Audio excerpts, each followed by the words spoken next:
Hello future CPAs, let's discuss bank reconciliation. So ginagawa natin yung bank reconciliation kasi magkaiba usually ang cash in bank na nasa libro natin na kumpanya and yung cash in bank na nakay bank. Previously, pinag-aralan natin yung cash and cash equivalent, and since yung cash in bank natin is part of cash and cash equivalent, kailangan ma-ensure natin na corrected yung balance natin. Kaya nagkakaroon tayo ng bank reconciliation. So ang target natin sa bank reconciliation is dapat yung cash in books sa books natin sa company is mag-equal sa books ni bank. Dahil si bank, siya yung possessor ng ating cash. Nakadeposit sa kanya yung cash natin. So ito yung mga adjustments natin. So book and bank.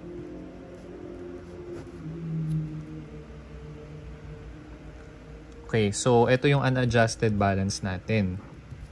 Unadjusted balance. So lalagyan ko ng XX yung amount. Okay.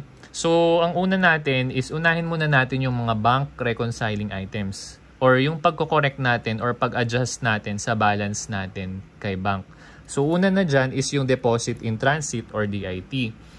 Ito basically yung cash na dineposit na natin kay bank pero hindi pa nakiklear ni bank. So i-add natin yan kasi deposit siya. Next naman natin is yung OC or yung outstanding checks. Ito yung check na inisyo na natin and nabawas natin sa books natin pero hindi pa na-encash ng, for example, inisyo natin siya sa vendor. So yung vendor hindi pa niya na-encash yung check na binigay natin sa kanya. So hindi pa siya nababawas sa bank balance natin. So ibabawas natin siya ngayon. And then lastly, if merong mga errors. Ang adjustment natin dyan is plus or minus, depende kung overstatement or understatement. So basically, again, ito yung ating bank reconciling item. Ibig sabihin, sa unadjusted bank accounts or unadjusted balance natin sa bank, i-adjust. So we will come up with our adjusted bank balance. Next naman natin is yung book reconciling items natin. So from the unadjusted balance of our books, mag-a-add tayo ng tinatawag natin na CM or credit memo from the bank. And then ibabawas natin yung debit memo from the bank. On our books, ang normal balance ng cash natin is debit. Pero from the point of view of bank,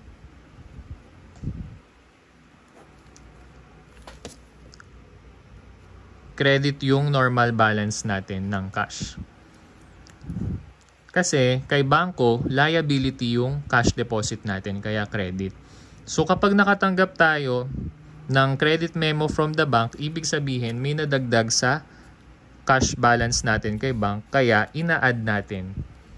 Ngayon, kapag nakatanggap naman tayo ng debit memo kay bank, ibig sabihin may binawas sa cash balance natin sa bank account natin, kaya mina-minus natin sa books natin. So kung debit ang normal balance ng cash sa libro natin, ibig sabihin pag kinredit nababawasan. Pero opposite yan sa point of view ni bank. Next naman natin adjustment is yung errors. So again, yung error is depende kung overstatement or understatement. And then, makukuha na natin yung adjusted books. Let's now answer some problems. Problem number 1. Answer the following. How much is the adjusted cash balance in the books and how much is the unadjusted balance on the bank statement? Sleep Company provided the following data pertaining to the cash transactions and bank account for the month of December. So, maglalagay tayo dito ng book and maglalagay tayo ng bank. Ang una nating isusulat na amount is yung unadjusted. So, ang unadjusted natin per accounting record or per books is 147,500. So, lalagay ko dito 147,500. Next naman natin is yung cash balance per bank statement, question mark. Question mark yan kasi actually yan yung tinatanong sa number 2, unadjusted balance on the bank statement. Kung ano yung nakalagay na cash balance sa bank statement, yun yung unadjusted pa. Number 3 is bank service charge. Bank service charge is a form of debit memo. Therefore, binabawas natin yan as a book reconciling item, 25,000. So, lalagay ko number 3. Since number 3 to, 25,000.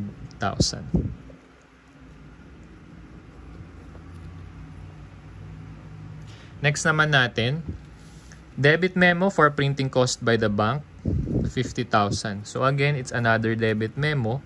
Ibabawas natin yan sa books natin. So number 4, 50,000.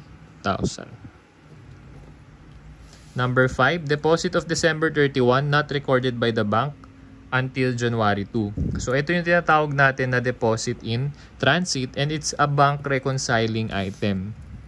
So number 5, 40,000, i-add natin. Number 6, outstanding checks including certified checks of 2,500. Kapag certified check, ibig sabihin na credit na yon or na debit na yon ni bank sa ating bank account. So, ima-minus na natin dito kasi yung certified checks basically hindi na yan outstanding. So, ang outstanding checks na lang natin is 20K. Outstanding check is a bank reconciling item. So, for number 6, ibabawas natin yung 20,000 sa part ni bank. Number 7, proceeds from a customer promissory note. Ang nag-collect sa atin or nag-collect ng promissory note para sa atin is the bank. And hindi pa siya na-reflect sa accounting records natin. So basically, it's a credit memo from the bank. The principal amount of the note is 50,000 pero makikita mo rito is 52,500 kasi yung 2,500 na sobra, yan yun naman yung interest na na-earn natin from the promissory note. Yung interest, i-include din natin yan sa i-debit natin dito sa books natin. So 52,500. So adjustment number 7, 52,500 and that's add. Number 8, check number 1 issued to a supplier entered in the accounting record as 21,500 but deducted in the bank statement at an erroneous amount of 12,500. So, since si bank yung nagkamali dahil erroneous daw yung pag-enter ni bank nung 12,500 and since issued siya, ibig sabihin, it's a disbursement. So, kung nagkamali, ibig sabihin yung 12,500 yung amount na na-disburse ni bank. So, kailangan, ang gawin muna natin, since na-disburse yung 12,500, ibalik muna natin and then, saka natin i-deduct yung correct amount na 21,500. Kasi yung na-enter mo sa books, yun yung correct amount. And lastly, number 9, customer check returned by the bank marked NSF, indicating that the customer bank account balance was kulang to cover the amount on the check. No entry has been made yet in the accounting records, 32,500. So 32,500 pesos. NSF check is a form of debit memo. So, ima-minus muna natin. Kasi nung una, akala natin, nung dineposit natin yung check sa bank, is na-credit na sa bank account natin. Kaya lang, later on, binalik pala ni bank yung check eh. Kasi nga, walang sufficient fund yung customer na nagbigay sa atin ng check. Kaya, kung dinagdag natin initially, dapat ibawas natin. Let's now compute for the adjusted book balance. So let's compute 147,500 minus 25,000 minus 50 plus 52,500 minus 32,500. Our answer is 92,500.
So actually, dapat ang sagot dito is 102,500. So para maging 102,500, yung debit memo na 50,000 dito is gawin na lang nating 40,000. So 40,000, yan. So gagawin din natin tong 40,000.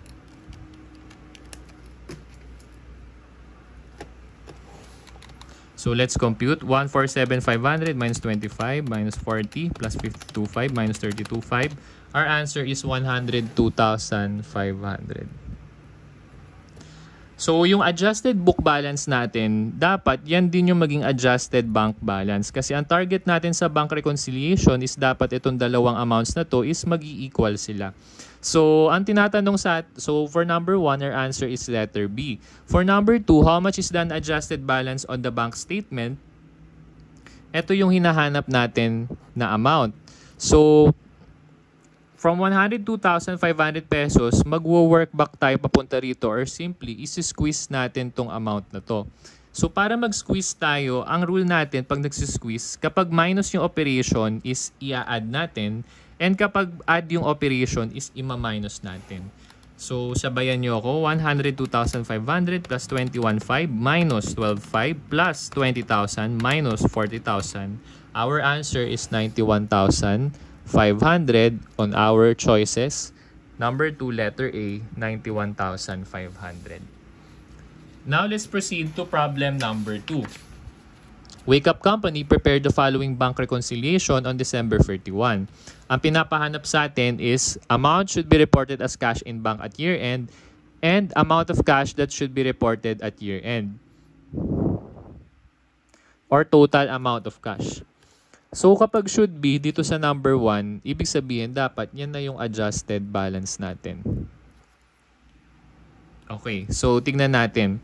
So sa una, parang malilito tayo kasi binigyan na tayo ng mga adjustment and nireflect na niya yung adjustments from the balance per bank statement of 1 million pesos. Pero kung mapapansin mo, sinali niya sa adjustments dito yung mga book reconciling items kagaya ng bank service charge, error made by Wake Up Company, and yung NSF check, pati yung note collected by bank. And alam natin na yung bank service charge, pati yung NSF check, debit memo yan. Pero ang ginawa niya, in-add niya sa bank statement. And then, lastly, dito, yung note collected by bank is a credit memo. Yung credit memo, dapat in-add natin para makuha yung adjusted per books. Pero ang ginawa niya this time is niless niya. So, ibig sabihin, yung 949,000, ito yung unadjusted books natin. Or unadjusted cash per books. Ito naman is yung unadjusted balance natin per bank. Or unadjusted cash per bank. So, again, maglalagay tayo dito ng book. Maglalagay tayo dito ng bank. So, for book, ang unadjusted natin is 949,000. And for bank, ang unadjusted natin is 1 million. Ngayon, let's try to reflect. Your deposit in transit is 75,000. So, dito natin ilagay. Plus 75,000. Tapos, yung isa nating bank reconciling item is yung outstanding checks natin na 120,000. So, that's minus. Ang natira sa atin is yung book reconciling items. Dito sa problem na to, yung mga ganitong problem, pinaghalo-halo niya yung book reconciling items and bank reconciling items. So, kailangan alam mo kung aling reconciling item i-adjust yung bawat item dito. So, alam natin yung deposit in transit, that's bank reconciling items. And the rest of the items here are book reconciling items. For bank service charge, minus 2,000 sa books natin. For error made by Wake Up in recording check issued in December, 40,000. So, ibig sabihin issued in December. Ibig sabihin disbursement. So, nagkaroon ng error, kaya dapat ima-minus natin yung 40,000.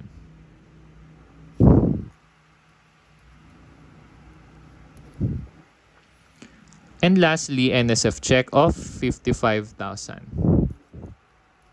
So, NSF is a debit memo, so minus. Last adjustment sa books is note collected by bank including the 3,000 pesos interest. So, huwag mo tatanggalin yung interest. Kasama talaga yan sa i-adjust. It's a credit memo.